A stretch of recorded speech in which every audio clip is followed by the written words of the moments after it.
Everybody, welcome to a end of the week coffee hour. If you made it through the week, that is awesome. You've got all your work done. You're ready to relax. Still got one more day left to go. We still got the rest of today left to go. But thanks everybody for joining us on Coffee Hour. Excited to have you here. We made it through the week. It's Friday. We're on the downslide now, going into the weekend. Let me make sure I put my phone on silent. Something I always forget at least one thing every morning. Because I will get blown up with calls early. So thanks for joining me. Today we're going to just do exam prep, but I do want to show you a resource and tell you what's going to happen next week. But we will look at some exam prep questions, answer all your questions, give away some goodies. We can play with the hog if you want. But I will show you a resource that you can go to for basic electrical math that I did a while ago. And of course, the math doesn't change, that type of thing. And then next week, I just get it out of the way early. Next week, we will start off with our optional method, right? So we're going to be doing the optional method for a single family dwelling calculation. And that shouldn't take us but a couple of days. And then hopefully by the end of the week, we'll be able to do another presentation on, let's say, Ohm's law, Watt's law, things like that. I was actually planning on doing that today, but I can't find in the Move, and the way that my computers are all set up, I cannot find my presentation. So rather than regurgitate it and redo it and reinvent the wheel, I got to find it. So that also will give me an opportunity to freshen it up a little bit. But again, for some reason I can't find it. So, but I know there's a presentation because I did it, and I'm going to show you a resource that you can go actually watch a video that I put out there that is still available. It's not on our Fast Tracks tube yet. Still available to watch over on our YouTube channel. So I will put that resource out there if you feel you need the freshening up of basic electrical math. You know, Ohm's law, Watt's law, series parallels, basically how to convert fractions to decimals and all that kind of good stuff. It's basically low-hanging fruit on an exam. But you got to know those functions and how to do all that. So we do have a resource for you that we'll share with that today with you. You can go watch. Let's see here. And I might even post it in the chat so that you can go watch that at your leisure. Anyway, just like we always say, as always, let us know where you're from, what's your name, if you're a Fast Track student, first time here, all those type of goodies. Please feel free to share that in the chat. And of course, as always, if you want to get on a spin, you just do hashtag win, just like it's shown right here. Hashtag capital WIN to make it pretty much ensure that you get in on the drawing. I can't guarantee the other versions of it. I don't know how to verify that. I think it's got to be exactly like that. So hashtag WIN to get you in on the spin. All right, so let's do some good mornings real quick and say hello to all my friends out there. Charlie, good morning. Hopefully everything's going with you and the babies and the wife and everything's going good. Bobby, good morning. Thanks for joining us this morning. Adam's in the house. Sure, he's got his pint of coffee going and he's enjoying us this morning. Appreciate you. Tyler's in the house. Tyler, good morning all. Cold, 26 in Texas. Not what I want to hear. I'm not in Texas now, but I do have property in Texas, so I always worry about that. I have vacant property in Texas, so I always worry about that. What's up, Paul? Again, congratulations on your recent success, but thanks for joining us. Nepo's in the house. Thanks for joining us this morning. Also throwing out the hashtag win. There you go. Doesn't hurt to get in on a spin. Van Man, I see you in the house. Good morning, Christopher. I see you in the house. Thanks for joining us this morning. Let's see here. We got David in the house. Thank you, David. Thanks for joining us this morning. Let's see here. We got Robert. Robert down in San Antonio. Thanks, Robert, for joining us. Glad to have you here. Got Angel also joining us this morning. Angel, thank you for joining us. I got Edgar. Edgar, thanks for joining us again this morning. A lot of familiar faces that join us. Terrence, my friend from just up the road, DC, Maryland, and Virginia contractor. Thanks for joining me. What do we got? Corey. Corey, thanks for joining me. Good morning. Red Dog's in the house. Hold on. Let's get some Red Dog music here. I swear I'm going to change. I'm going to add more sounds. I promise y'all. Just slow. What's up, Frank? Friday's in the house. Let's see here. Bueno's making a recommendation. David's wanting a recommendation. I'm talking about a corner grounded delta. What do you want to know about it? Let's see. It's just intentionally grounding a corner of a delta configuration in order to give it a grounded reference. It is intentionally connected to Earth to provide a reference point. But we can go into details if you want on that at some point. Just send a detailed request rather than I'm not, just talking about corner grounded deltas. Not sure what you want to talk about, so go to paulabernathy.com. As always, submit something a little detailed of what you want a lesson to be on, and I will try to create something for you. What's up, Outdoor Man? Appreciate you. Rob's over on Fast Tracks Tube, so that must be working. So thank you, Rob, for joining us. John joining us from Orlando, Florida. It's probably nice, probably in the 70s down in Orlando, Florida. Alejandro, welcome. Good morning, my friend. Van, still in the lift? Still in the lift. You've never left the lift. Okay. Working with 392 cable trays this week. Absolutely. Elwood, Flip. Elwood, long time no see, my friend. He's out there. Thanks for joining us, Elwood. Glad to have you here. Richard's in the house. Anaheim. Got some early risers out there. There we go. There's my Facebook friend. Thank you, Manny. Glad to have you here. A lot of wins going in. Frank says Beatbox Friday. Wow, I'm going to have to get a little more coffee in me, Frank, before I can hit some beatbox today. Let's see here. Jay, what's up? Good morning from Dallas. Cold weather, 35. It's chilly. John, good morning. Shouts out, good morning to everybody. Good morning, Jay from Vegas, out there in Sin City. Been a while since I have made it out to Vegas. Usually I'm out there for a trade show or something, but it has been a while. Also want to shout out to all of my friends that are over on TikTok doing the behind the scenes show. Basically, it's just seeing the equipment, right? But y'all should be over here on the live stream so you can see everything. So anyway, as John shows everybody, just do that hashtag win to get in on the spin, and we'd love to have you in on that. Okay, so first thing let me talk about is a resource real quickly. Let me give you a resource where you can go. Now, that we have, obviously, I have Fast Tracks Tube, which is our video platform. But many of you know, and you are watching over, and this is the majority of you are watching, over on our YouTube channel, which again, we love YouTube. They have been very fair to us, whereas TikTok's not always been so fair. But YouTube has been very fair, even though it's an extremely liberal platform. It has been very fair to us, I guess, because we basically just, hey, Judah, thanks for coming. We just talk about codes and things like that. I don't really get all this other stuff that could cause trouble over on YouTube, but in fairness, they've been pretty fair to us. But what I want to show you is a resource that we have. Just want to show you this real quickly so that you do know about it. And I'm sure many of you that are watching do know about this. But over on this, you can see we have a video. And again, this is kind of hard to see. So let me see if I can't. It is what it is.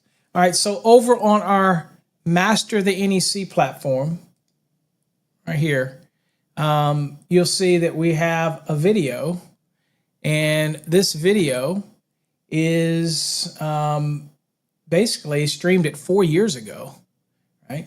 And, again, my videos and my stuff that's on our YouTube channel is very specific because, again, we don't have a lot of followers over on our YouTube. We have close to, I think, 32,000. But the concept is it's very niche-y, right? It's all about codes, and it's not as glamorous and neat as you would get with something like Electrician U or something, which puts a lot of detail into his videos. Does a great job on his videos. I can't watch people installing stuff. I've done it for so many years. I just can't make myself watch it. So I get it, but there's a lot of people that do. But here I wanted to show you, we do have a resource over here, and I wanted to show this real quick. And you see kind of what we're going through here. So I'll show it to you. Doing addition of different values. Okay, so it's going to be double talking. Let me mute this. So you see this video over here, and it's all talking about calculations. And then we get into percentage and increases. Of course, you got a little commercial, got to pay the bills. Let's skip it. So we talk about how to work with percentages, how to increase them, how to decrease them. We work with voltage power wheel. We talk about the power wheel, consumption, all this kind of stuff. And we get into some test questions, okay? Electrical math type test questions. Let's see here. Let's go a little further. So as you can see, all of these are basically getting into some type of electrical math and that type of thing. So I encourage you to go watch this video. Okay, this video is entitled Basic Electrical Math and Electrical Exam Prep. It is still available. It is over on our channel, over on @Master the NEC. So there's a great video on that. But the reason I bring you that is because I will be going over electrical math in a little more detail next week. I just don't know which day next week because I have to reinvent the basic electrical math presentation. So I'll probably be doing that this weekend, unless I can find it.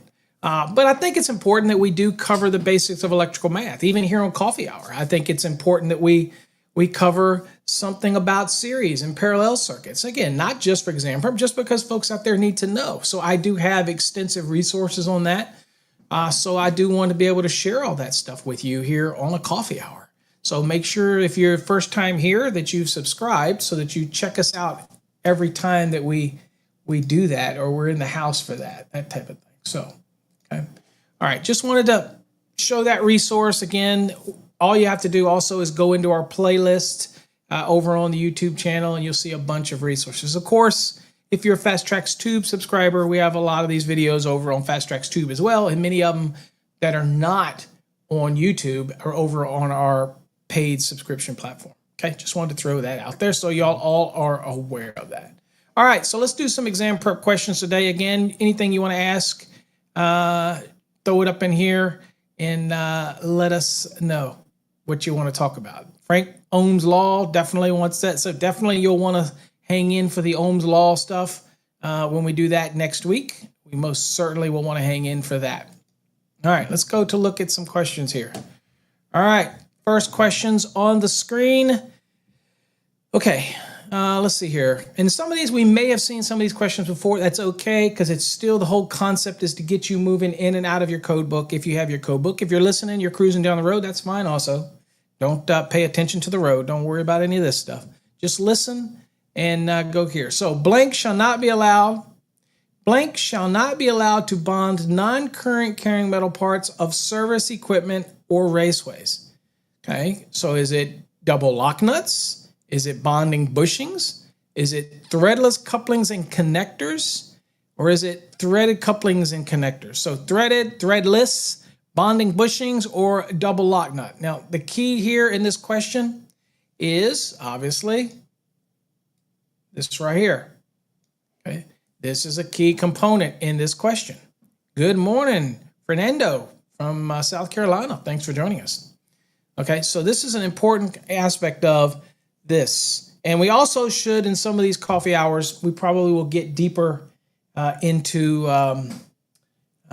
grounding and bonding even more. My specialty, I love grounding and bonding, so it makes sense for us to talk more and more about grounding and bonding and all those type of things. But think about this question a little bit. Give me your answers in the comments. If you're driving, don't.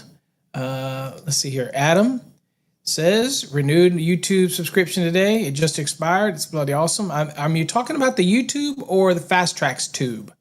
Because I didn't know you had to subscribe to the YouTube channel, but or mine anyway. But appreciate you doing that type of thing. Anybody got to venture an answer for this one? A, B, C, or D? Okay, A, B, C, or D. What do you think? Okay. Well, where would you find this answer anyway? So, all right. So David says threadless. Yep, Adams meant Fast Tracks Tube and not YouTube. Okay, appreciate you. Okay. Okay. And Dan's into asking all kinds of questions that are outside of the scope of the topic we're discussing. He wanted Ohm's Law. He wanted us to talk about. Dan wants me to make coffee hour nothing but exam prep questions that the audience ask. I do. Okay, so let's stick to the question here.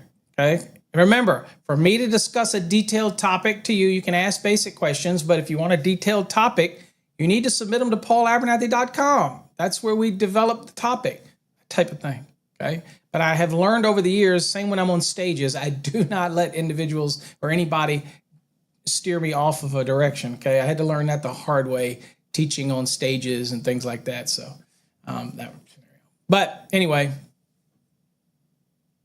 I don't think the hub is in the question above, Dan. I don't see anything about a buyer's hubs.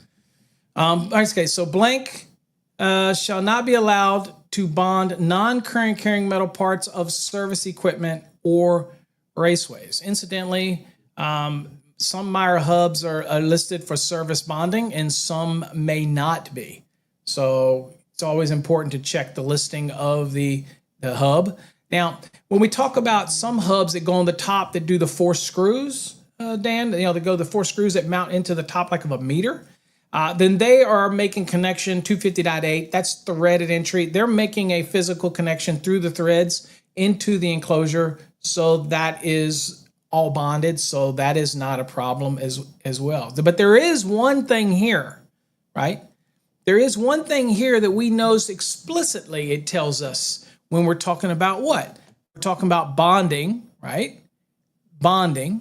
And then the non-current carrying parts are the metal enclosure. Okay, that's the metal enclosure. It's not intended to carry current. Okay, so we're bonding those metal parts that are not intended to carry current, unlike a conductive material. Unlike a conductor, that type of thing, or bus bars. So we're talking about the frames, things like that. And we're talking about service equipment or raceways. So there is, obviously there's going to be an allowance for the type of connections that we can do: metal to metal, raceway to enclosure, raceway to hub, all these type of things. But there is something in this one that's very specific that we cannot use when it comes to service. We can for feeders, but we can't for services. And so it should be, obviously y'all have used bonding bushings. There you go. You used bonding bushings before for supply side bonding applications. We obviously have threaded couplings and connectors where you have raceways that are going up to the weatherhead, and you've got different raceways and they're connected together with couplings. Either they're threaded, or you have the threadless, maybe compression coupling, because it's an outside application. But all of this stuff is what we are familiar with that we see happen on the supply side. But there is one thing specific in here. And so what we got to do is we got to go to the NEC. All right. And when it works, we go to the NEC. And we'll go to 250. And we could go to the index and look under service equipment, look under services. We could look under anything here that might be low-hanging fruit on that question that we could look under. But we're going to be looking at 250. And we're going to be looking at, and this is something kind of to commit to memory, is right here. This is part 5. Okay. And if you happen to lose track of everything in 250, I'm going to go take you back to the scope here. You do have this little pictogram here, right? And since the question is asking about bonding non-current carrying metal parts, what's up, Jonathan? Thanks for joining us. You see that it says right here, it says bonding part 5. So at least it can get you started in the part 5 area of it because it's a bonding question, right? So anyway, all right, so let's go to part 5 right here. So here's the bonding. And then, of course, we get the first one is services. And, of course, our question was about services, right? All right, so that's this. So this is bonding of equipment at the service. And, of course, this is where we're getting that raceway has to be bonded, okay? Enclosures have to be bonded, yada, yada. All enclosures containing service conductors, okay? That is, we have, obviously, these non-current carrying metal parts still have service conductors inside of them, right? So we get the rule here that they have to be bonded. So we get that. And then here we get the methods of bonding. And you'll see in the question, you've got threadless coupling connectors, right? You got here connectors made up wrench tight using threaded couplings, threaded entries. And of course you have the threadless, right? And then you have down here, it makes reference to bonding jumpers, okay? Bonding with bonding jumpers, okay, that type of thing. Let's see, bushings right here, okay, bushings. But the one thing that you got to be aware of is right here. And you see where it says standard lock nut? It says, standard lock nuts or bushings shall not be the only means to the bonding required by this section, but shall be permitted to be installed to make a mechanical connection. Right, so what we're saying with this one is that unlike what you folks might have done with feeders, where you could have a piece of rigid on a feeder side and you can have a lock nut, it comes to the box, you have a lock nut on the other side and it sandwiches it, right? That application is very common for that application, but when it comes to the service, we have to think of that as you have to do a little something more, a little something, you know what I'm saying? A little bit extra. And the code tells us that standard lock nuts are not going to work in order to make this connection. Okay, so I can use threaded couplings or connectors. I could use threadless, which is like a compression coupling or connectors. I can use bonding bushings. to help ensure that reliability of that connection to that raceway, to those non-carrying metal parts, to everything bonded together. But I can't use lock nuts, right? So pretty clear on that one that you can't use lock nuts.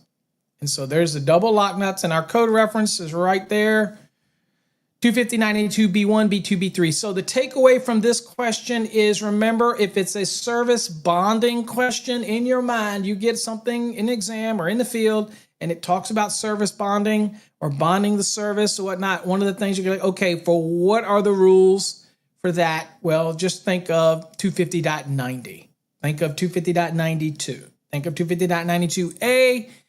And then think of 250.92B, A being all the things that are required to be bonded at the service. And then think of B is the way to do it, that type of thing. So just lock that in the memory, along with all those other things you guys have to lock away, right? Y'all know that equipment grounding conductors are size based on 250.122. Grounding electroconductors are size based on 250.66. Grounded conductor minimum sizing, as well as main bonding jumper and supply side bonding jumpers and system bonding jumpers, are based on 250.102C1. Well, here's just another thing to remember, that if I'm doing some type of bonding to the service conductors in raceways or bonding metal parts on the supply side, then I got to go to 250.90, 92, A, and B there. You'll forever remember that now, right?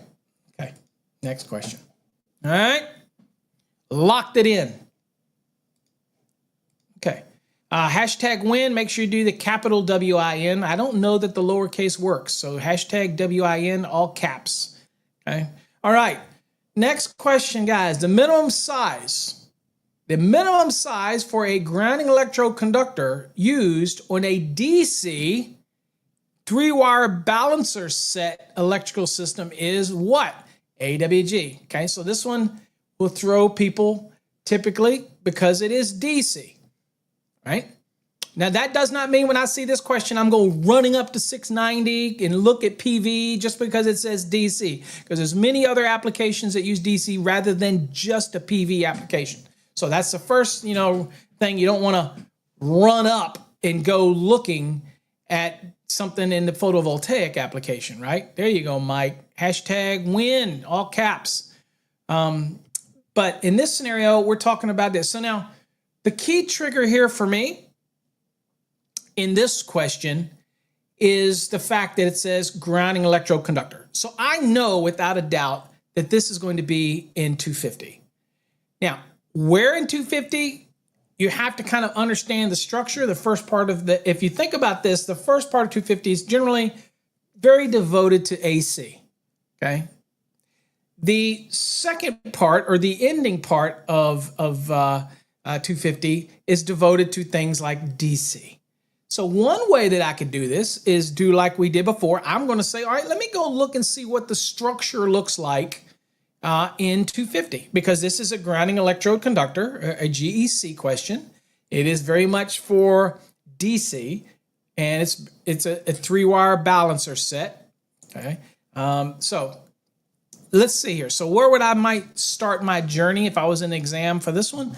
All right, I might start my journey over here. I might go back up to the little pictograph, little image that we get here, right? Right here. And I might look at this and go, okay, where may I need to be to find something about DC applications? Well, if you look right here, it says direct current systems. And this looks like, this is the 678 part 8 right here, okay? Looking at this and I go, okay, this is probably where I would need to be. All right, so we're going to go into 250. We're going to go jump down to that part, okay, really quickly. Oops. All right, so went too far. All right, right here. And this starts at 250.160. So it only took me a second, and I knew that this was DC. I knew that, remember, this is exam prep. So I knew this was DC. I knew that it was, at the end of the day, grounding electroconductor. Now, one other thing that might help you is that I don't know that they did this intentionally. I don't know. I'm on this code panel, but this is long before me. 66, dot 66 is the grounding electroconductor sizing for AC systems when you're doing the grounding electroconductor. 250.166, still keeping the 66, is for the DC. So easy way to remember that one if you ever get a question like that. And then the trigger that we're going to be looking for is very specific, is a 3-wire balancer set. We'll be looking at that, keeping that in mind, and of course the answers in this question as well. All right, so we're here, and I'm going to bold scan because I know that this is going to be a small part. So I'm going to show you how we're using the question in order to do this, and I'll bring you back to the question because I do have people that say, Paul, you don't share the question. Hold on, let me see if I can make sure this is coming out. Okay, all right, good enough. I don't know why it's cutting it off on the right, but who cares? All right, so here's the general. Okay, this is DC. You notice in here, it's not talking about any wire size, so we know it's not germane. That's a 2-wire DC system.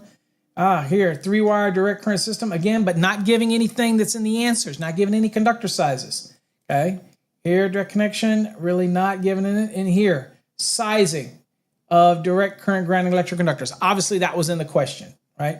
All right, so what are we looking for? All right, we are looking for the answer is 1, not smaller than the neutral conductor. So if the DC system consists of a 3-wire balancer set, okay, we can look past all that stuff and get down to here and say the grounding electroconductor shall not be smaller than the neutral conductor. Okay, so 1 in this system, it can't be smaller than the neutral. Okay, and it can't be smaller, so it may be larger than this, but it's again not smaller than whatever the neutral would be in your calculation, and then not smaller than 8 AWG copper or 6 AWG aluminum, and we're not going to talk about that one. All right. So in this scenario, a 3-wire balancer set, you're going to have a neutral component where you would not have that typically in a normal DC system setup. But in this case, we're just following the question. This was in the question. We see wire sizes. We're trying to take an exam, right? So that's what we're looking for, that type of thing. All right. So this is normal DC systems, right? And this one is specifically dealing with this type. And that was in our question, right? So we go back to our question, right? And we go down, and that would be that. And there's our code reference, 250.166a. Now, with this one, you could probably go to the index, and I will go to the index here. And let's go over to it real quickly. And we'll go down, and we'll just go down to grounding electroconductor. You could look under DC as well, but we'll go down here to grounding, and let's see what we get here. Grounding electroconductors also see electrodes, okay?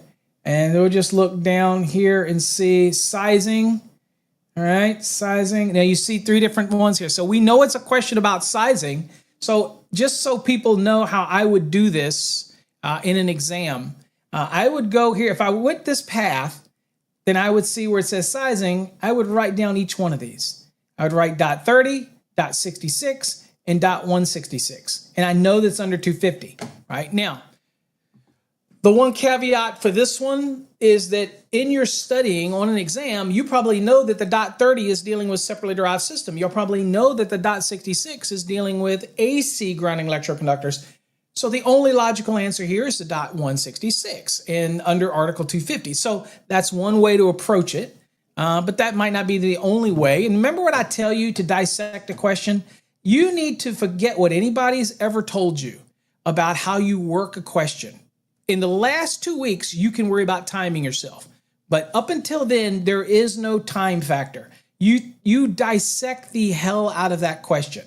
So the next thing I might go is look under DC and see if there's anything under DC in this question.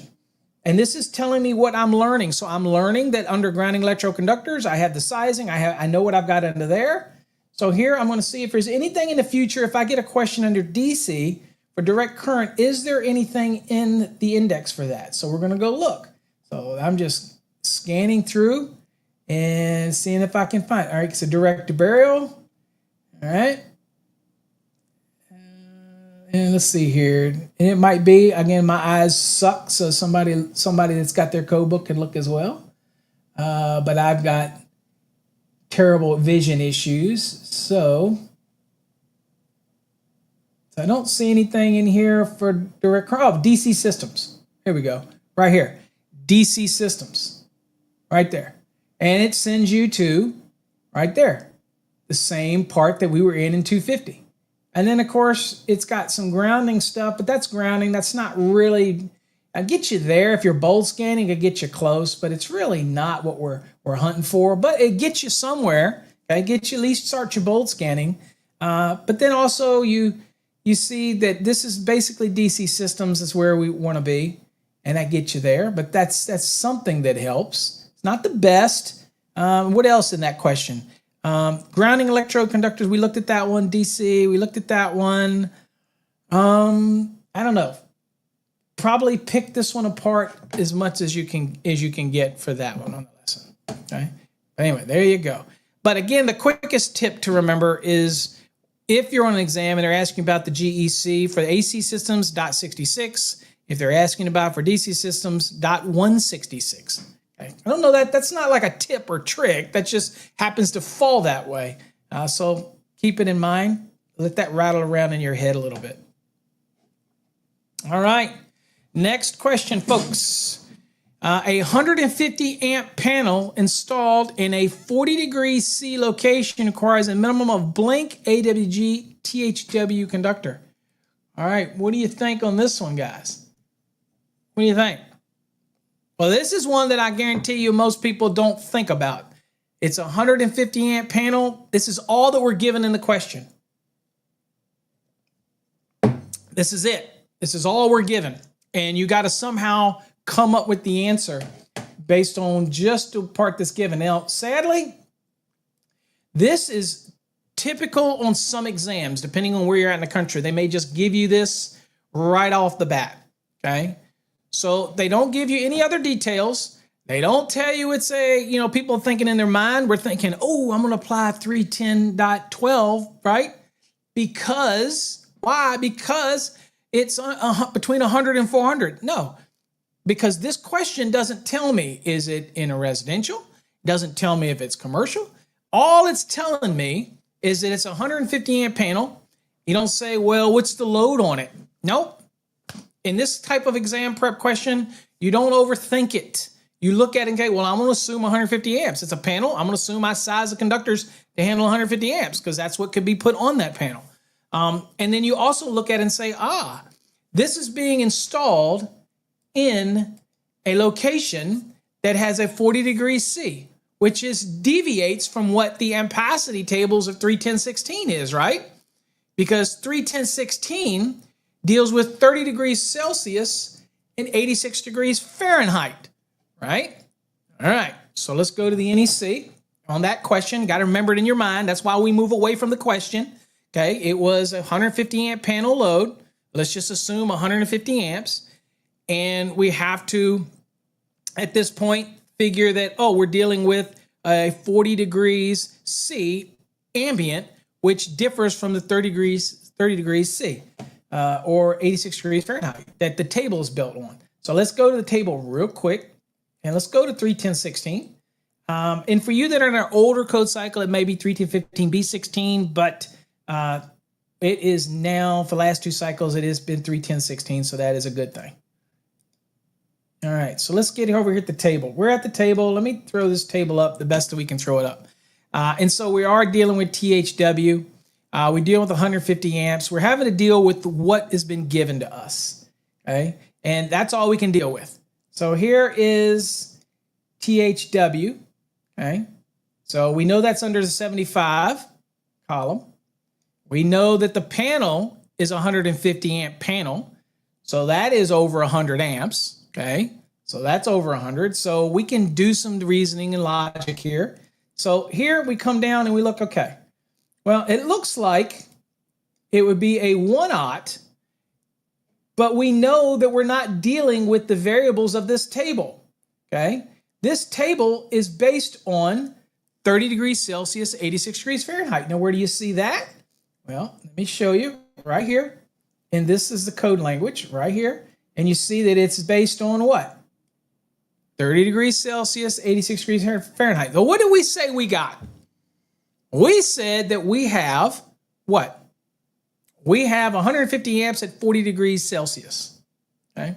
So let's kind of do some logic here. So now we have to go where? We have to make an adjustment. So we're going to go back here. And, excuse me, we're going to make a correction, not an adjustment. We're going to make a correction to the ambient. So we're going to come down here to this table. Okay.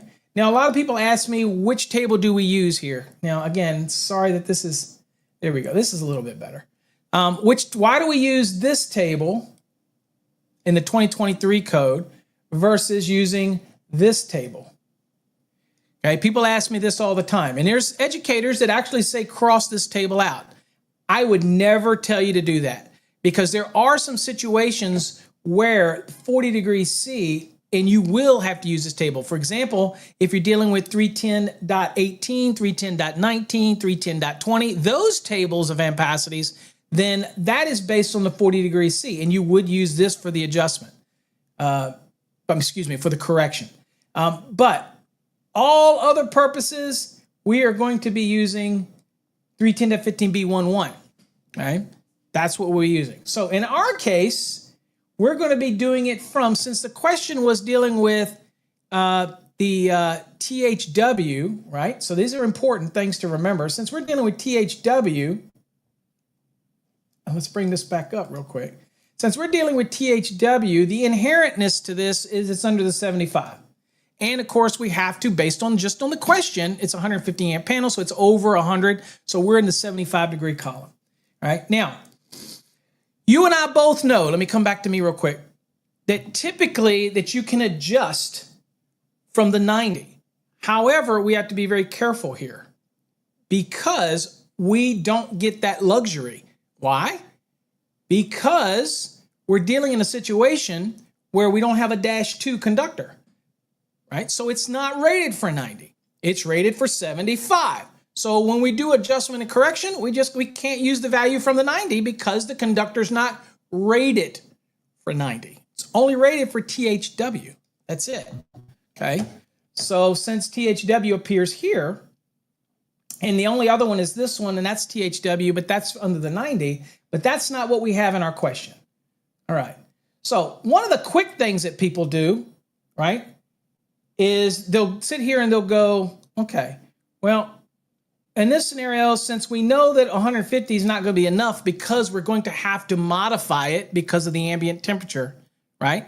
That logically you would jump to the next standard size because obviously this one's not going to work. If this is only good for 150 and so 1/0 can't be the answer, it can't be the answer. So we're just doing some quick deductive logic. 1/0 can't be the answer because we already know that it only handles 150 amps and we know we have to do some type of correction to it. So it can't be 1/0. So that's your quick logic, right?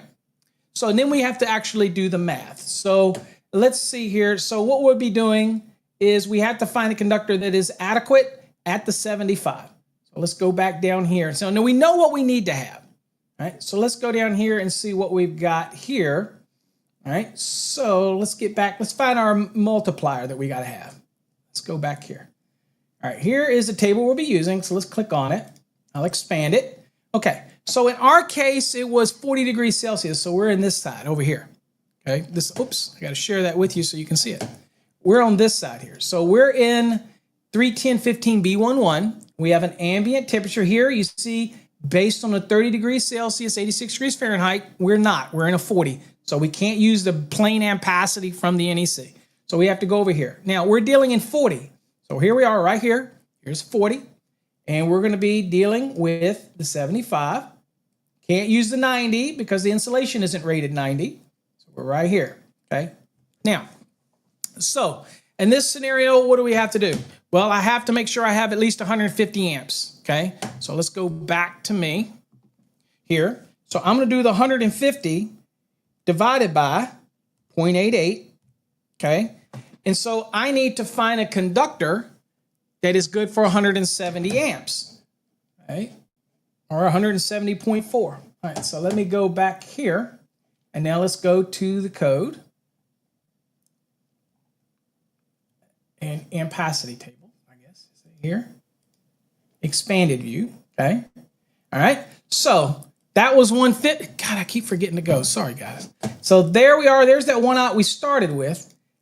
So we took that 150 because that's what our panel was. So we had to hit 150. And we used division to go up. We used multiplication to check our work by going down.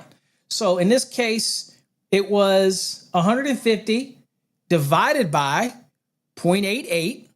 And that gave us 170.45. So we had to find a conductor that's good for that. We stay in the 75. We can't go out of the 75. So that takes us to the next size, which is a 2/0. Now, we can check our work because that 2/0 is good for 175, right? We can check our work by going 175, multiply that times 0.88, and that gives me 154 amps after we make the correction. Is 154 amps okay to handle the 150 amp load? Absolutely it is. So that tells you that we made the right choice in jumping it up to the next size. So in that case, this would be wrong, okay? This one would be wrong. We jump to the next size, so it'd be 2/0. And there's where you get your information on how you do it. So that was a good lesson on explaining that since we're in THW, that type of thing. Now, a lot of times students will ask me a question. They'll go, well, wait a minute. Aren't we supposed to assume 60 degree if we don't know what the terminations are?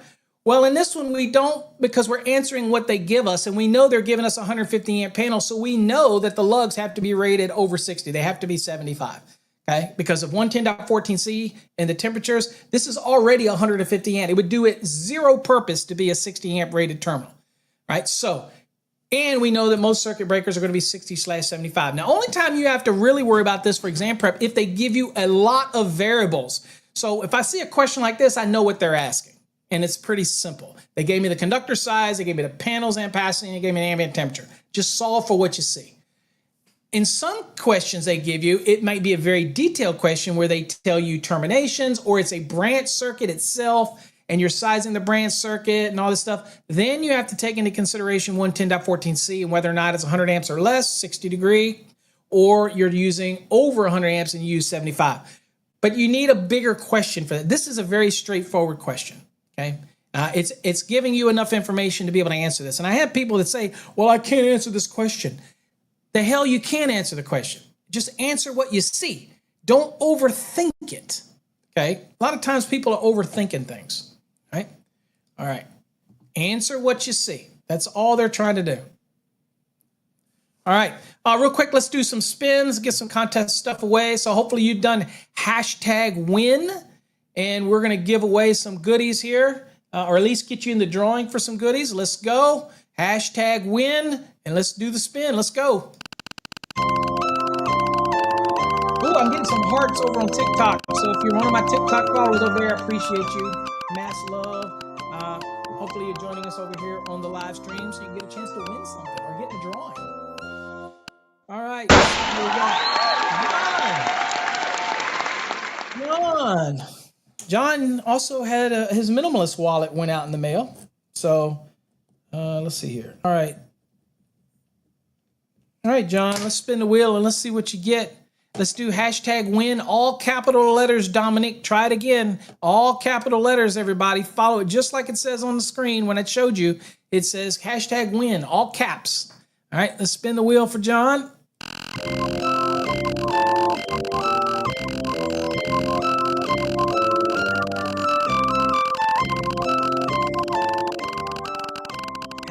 #win, all capital letters, not lowercase.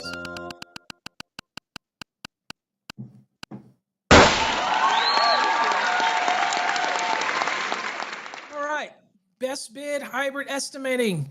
I thought I corrected the damn spelling on that damn thing already. All right, I guess I didn't. All right, best bid, you're in the drawing for the software. That is over nearly, I think over $4,000 value, that type of thing. What's up, Adam? Get at it. Be safe. It's Friday. All right, let's do that again. Let's spin. So you're in the drawing that will be on March 31st or roundabouts there. You will be in the drawing and we will have a show that lets you know who all won what. So don't worry about that. And that show will be replayed obviously throughout that day. So you'll be able to catch it at different times. Not a big deal. All right, let's do it again here. Who's going to get in it? See what we got.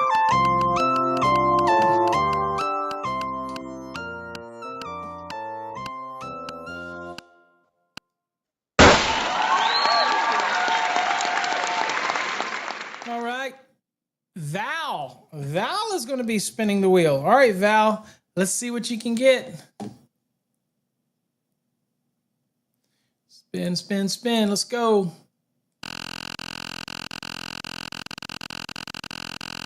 Yes, Terrence, it's okay to have wire that's rated more. In fact, we do it all the time for adjustment and corrections. We have to jump up to a higher size because it's needed. The ampacity is what carries the current. Remember, the wire can always be larger.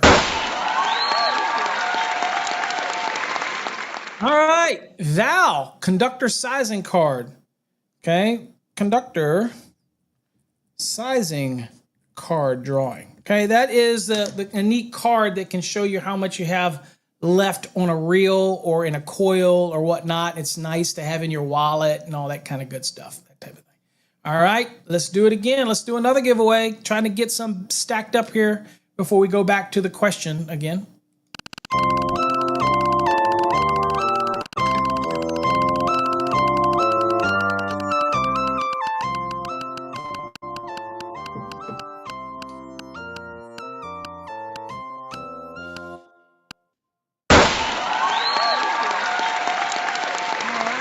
Dan Martins, there you go, Dan. See? Okay, Dan, let's spin the wheel. Let's see what you can get, my friends, if you can get it on that drawing.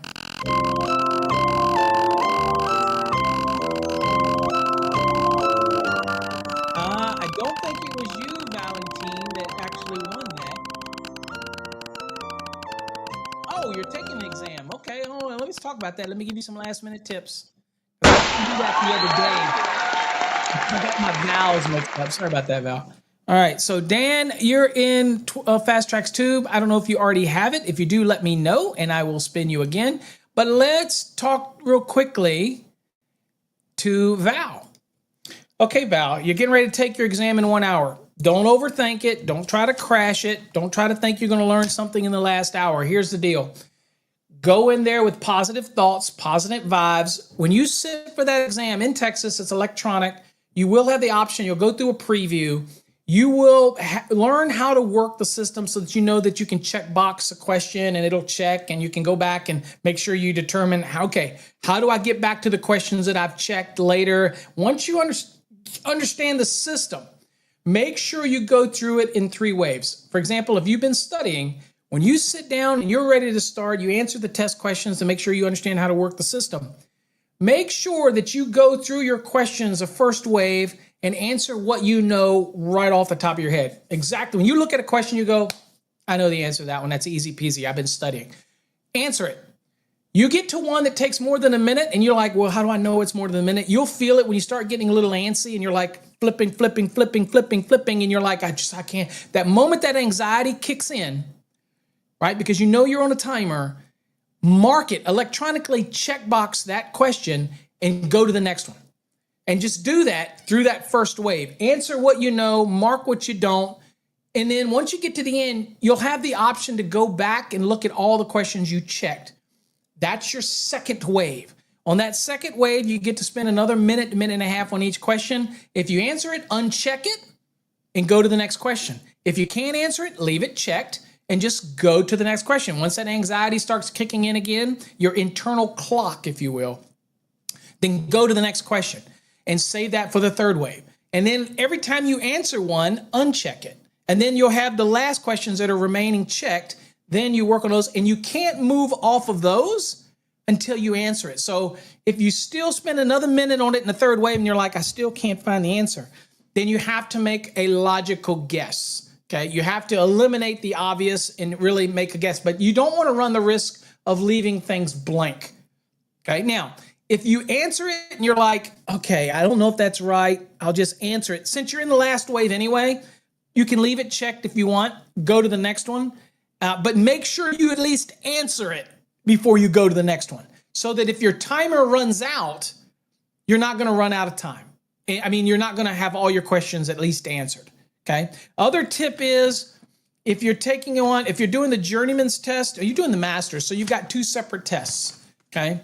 So again, usually when you're doing a one test exam, like Texas is for the journeyman, which will change on March 1st for all you out there in Texas, it's going to go to 2 exams.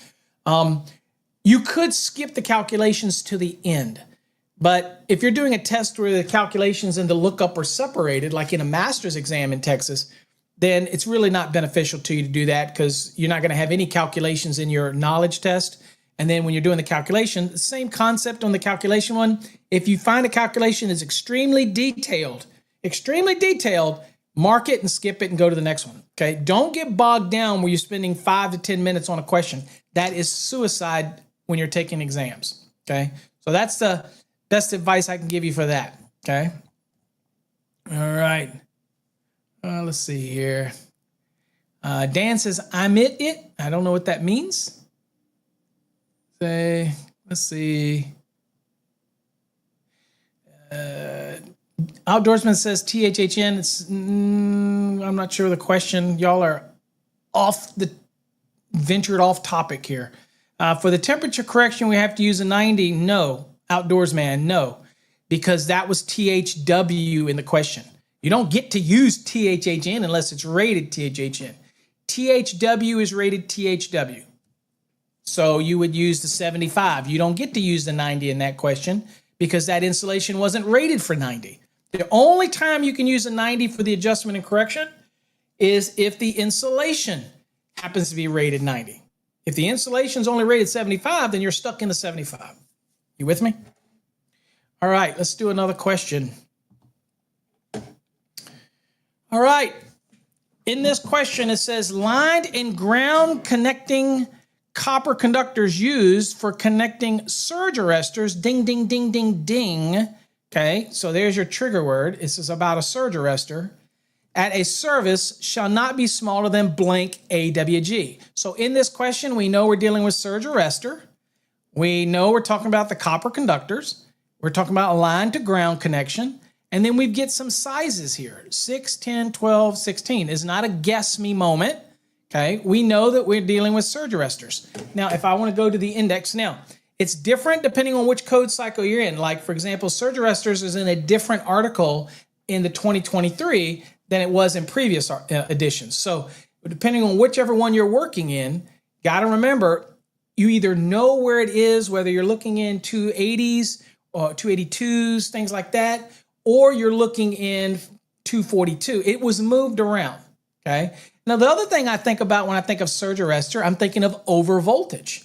And so we have an overcurrent protection in 240, but we have an over voltage protection in 242. That was fairly new to us in the NEC. But let's go here real quick, and we'll go into this. Now, let's go to the index and share this instead. I'm not sure why it's not loading. There we go. Load this instead. And I'll just, for craps and giggles, we'll go to surge arrestor. So let's go to surge. All right, and we're down here because we do want to learn the index. All right, index is not the holy grail, but it can be helpful. Okay, so let's see here. STU, PQR. Okay, surge arresters right here. Okay, right here on the left, right there. It tells us it's in Article 242. It's probably going to be different in the code you're using if you're not using a 2023 edition. Just remember, surge arresters is in your index, so that will get you where you need to be. All right, so in our question, it was talking about what?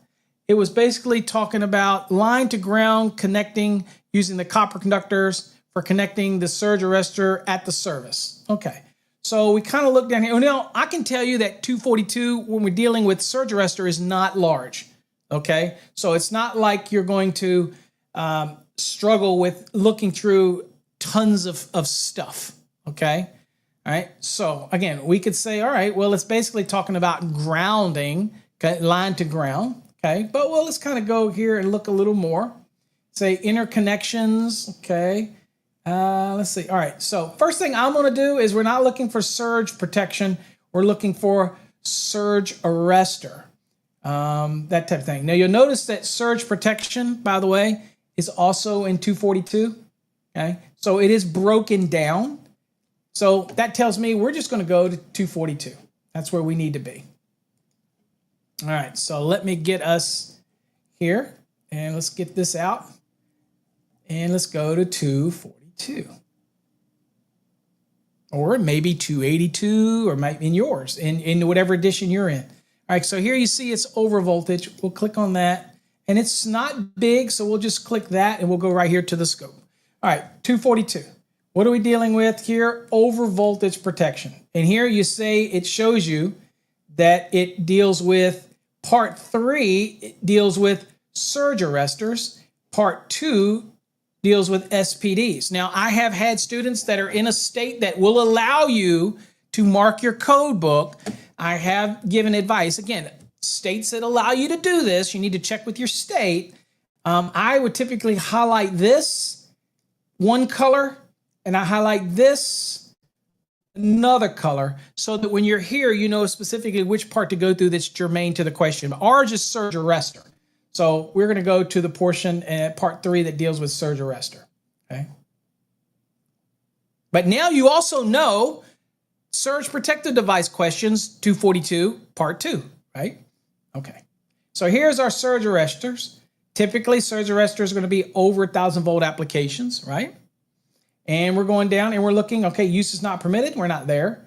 Surge arrestor ratings. That doesn't jive with any of our answers in our question because we're talking about a conductor size, right? Number required, no. Location, not germane. Routing shows nothing about conductors. Connections, nothing about what we're dealing with. Conductors. And immediately we see sizing.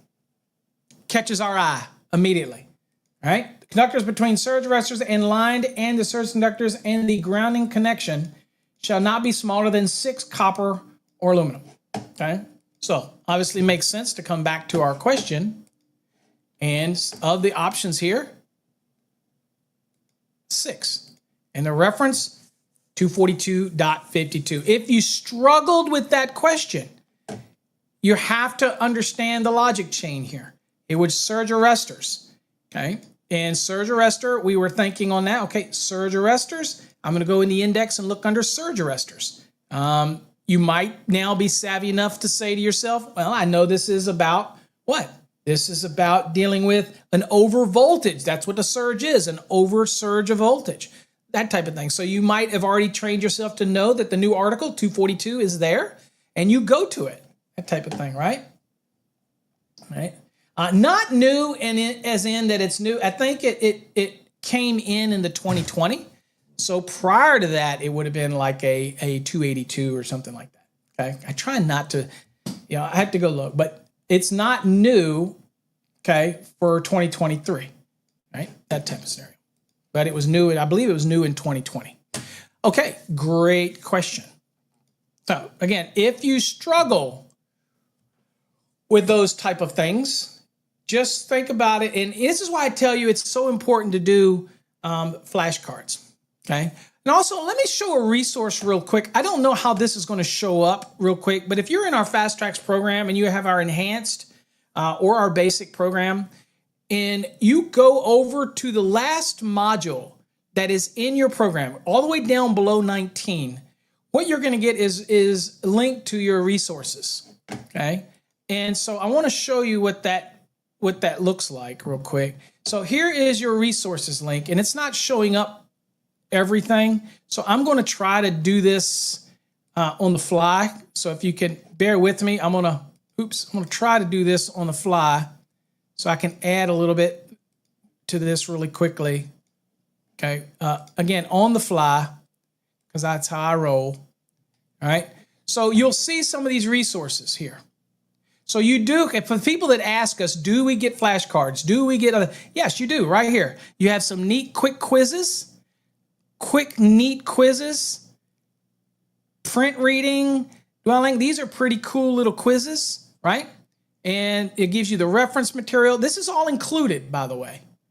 All right, for those that get the enhanced and basic. Flashcards, people ask about flashcards. You want some voltage drop flashcards, you click there. All right, you get the current. Okay, the flow of electrons moving past a point in a circuit. Okay, conductor, material that has low electrical resistance and permits electrons to move through it easily. Now you don't have to know these. You just go through these and read them, and you'll get better. Conductor, okay, it's a material with low resistance. You paraphrase it. It's just going to help you get better. So these are various. Short circuit. Okay, any circuit to which the current takes the shortcut around the normal path of current flow. Okay, short circuit, hot and a neutral, shorting out together, or two phases shorting out. That's a short circuit. Okay, it's not. It's normal path for current flow. Creates a short circuit. Anyway, these are here for you. Okay, I don't know whether y'all knew that or not. These are your database of questions that you get right here, and these are what we've been using. Okay, you got some exam ones where here let you go until the end, and you got these. So I just wanted to make sure that you were aware that you had this database. But here's the other neat thing you have in here. You have a media library. So you have some neat videos in here. Here's a video on voltage drop. So if I click it. Voltage drop is the voltage that is lost due to the resistance of conductors. It is important to know the voltage drop in order to determine whether a circuit is operating efficiently. The four factors that affect the amount of voltage drop are the material of the conductor, the size of the load, the length of the conductor, and the size of the conductor. These four factors must be known in order to use the voltage drop formula to determine voltage drop. So anyway, as you can see, there's extra videos in here that's come in the basic program. So they're in there as well in that general package. Okay, so again, many people don't know that it's there, but it is there. Okay, so one of those things to just make you aware of, it is there, available for you. So that is in the very last module in your basic and enhanced program. Okay, it's also available in your Fast Tracks 2017 edition as well. It's just a separate module in there, so it's available as well. So check that out. It's a free resource that we put in there for you to get extra information, that type of thing. Okay. Okay, there you go. All right, well, that's it, guys. Let's go on and give a couple more things away, and then I'll turn you guys loose. Remember, let's get hashtag.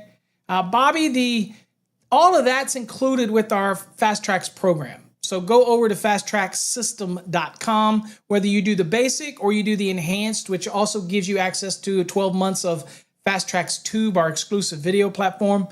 Either way, that module is included with all of our courses, all of our exam prep courses. It's already included in there. So you get the database of questions and everything like that. Okay. All right. There we go. So let's go on and do some another giveaway here. Make sure you put that hashtag win, all caps, folks, like it says right here. Okay, just like it says on the screen. Hashtag win, all caps. Let's go. And Dan, you didn't tell me. Yes, SPD, surge protected device, typically on the load side of the service. Surge arresters typically on the supply side. Does not mean that I might not have an SPD that can be type 1 or the load side. But typically, when we're dealing with surge arresters, it's over 1,000 volts, and it's typically on the supply side. Let's see. Okay. All right. Tyler Griffin. And Dan, let me know if you wanted to spin the wheel again. I think you want a Fast Tracks Tube, but you might already have that. So Tyler Griffin, let's spin and see what you get, my friend. See if you can't get registered for something good. What's up, John? I didn't see you in there. Thanks for joining us, John.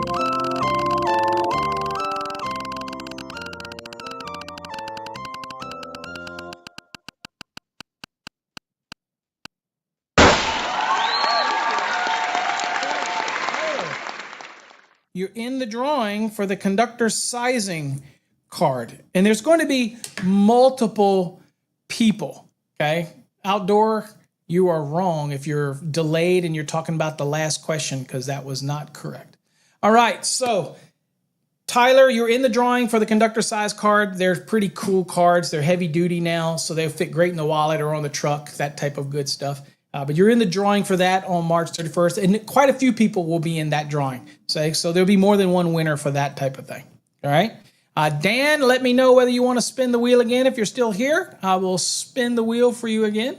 Okay. So let me know if you're in the house, and let's go on and do another one real quick.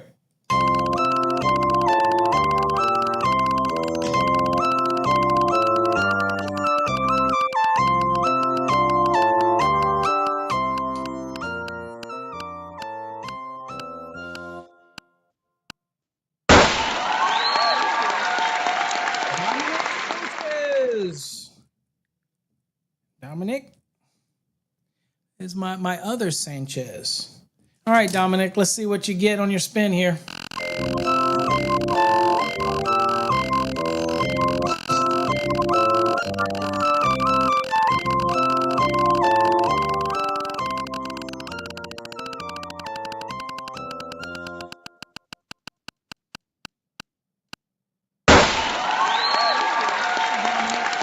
You already have a Fast Tube subscription, but that's what you won. Let me know. If not, we will spin again for you. And if you don't, email me and let me know that you already won that and you want to get spin again. And if you don't get this while you're here or you're not here, but you do get Fast Track Tube, you can also get an extra year added to whatever your current, or extend your current subscription out another 12 months, whatever you're at. So how that works is if you already have it, then you can extend it out 12 months from today, right? So if we go in and put it, we'll just extend it out to the 12 months. That way you get whatever you paid for or whatever you have up to this point, and then you can extend it out 12 months from that point, if that's what you'd like to do. Or we can spin again and get you in the drawing for some other goodies. I need y'all. I know there's a delay, but I got to go because I'm over my hour. But let me know what you want to do. And I don't hear anything from Dan. So Dan, I'm going to put you down as Fast Tracks Tube because I haven't heard anything from you. Unless I hear anything from anybody, I'm going to keep what you've got. And I know there's a delay. So, all right, Dominique, we will add it to your existing subscription. Not a problem. All right. Okay, folks, let me get back to me. What's up, Judah? Thank you for joining us. Again, we're here every morning. Now, let me give you real quickly what's going to happen next week for those that are still here. Those that have left, sorry. Okay, we are going to be doing the optional method starting on Monday. So we should be able to clear that up in about 2 days. We'll do the full optional method, maybe 3. And then we're going to do a session on general math, Ohm's Law, Watt's Law, series and parallel, that type of thing. So that is going to be next week as well. Okay, so that's what we've got. We got a busy week next week, optional method for one family dwelling. And then we're going to do electrical math, get that kind of out of the way. And then what we do is we set ourselves up for getting into multifamily dwellings, multifamily calculations, and that will pick up the following week. So we got a lot to do.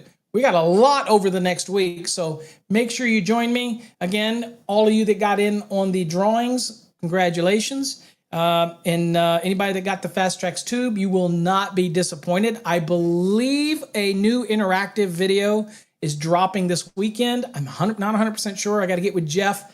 He's been out sick, but I think it is going to drop. I can ask Martin, whatever his name is. It's kind of like your Dan. It's kind of like you, but his name's spelled different. He's the one that's the subcontractor that's working on some of the back end interactive stuff. I can ask him, but Jeff usually knows that stuff. So anyway, busy next week. Make sure you join me. Mark your calendar. Let your friends know. If you have social media channels, share us on your social media channels. Join us for coffee in the morning. And if you got any detailed questions you want answered, do me a favor. Just go to paulabernathy.com. paulabernathy.com is the definitive portal to ask your questions. All right? All right, folks. Till next time, stay safe. God bless, and we'll catch you on a future episode of Coffee Hour. Have a great weekend, everybody.